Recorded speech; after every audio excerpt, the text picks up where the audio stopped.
Bakıda yanvar ayında qar yağacağı ehtimal edilir. Metbuat.az-ın məlumatına görə bu haqda AccuWeather platformasının proqnozlarında göstərilir. Proqnozlara əsasən gələn ilin yanvarın 20, 21 və 23-də paytaxtda yağış və qar proqnozlaşdırılır. Havanın temperaturu gündüz 8 dərəcə isti, gecə isə 3 dərəcə isti göstərilir.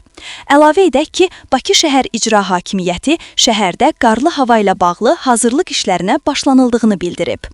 Noyabrın 27-sində Bakıda və Abşeron yarımadasında hava şəraitinin dəyişkən buludlu olacağı, ara bir tutulacağı, əsasən yağmursuz keçəcəyi gözlənilir.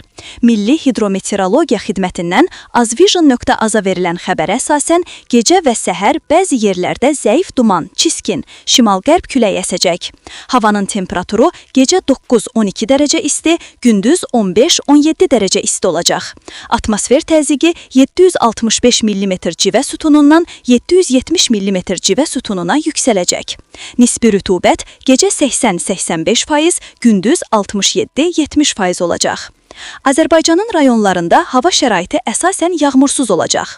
Ancaq günün birinci yarısında bəzi şərq rayonlarda çiskinli yağış yağacağı ehtimalı var. Bəzi yerlərdə ara bir duman, şərq küləyi əsəcək. Havanın temperaturu gecə 5-9 dərəcə isti, gündüz 16-20 dərəcə isti. Dağlarda gecə 1-6 dərəcə isti, gündüz 12-17 dərəcə olacaq.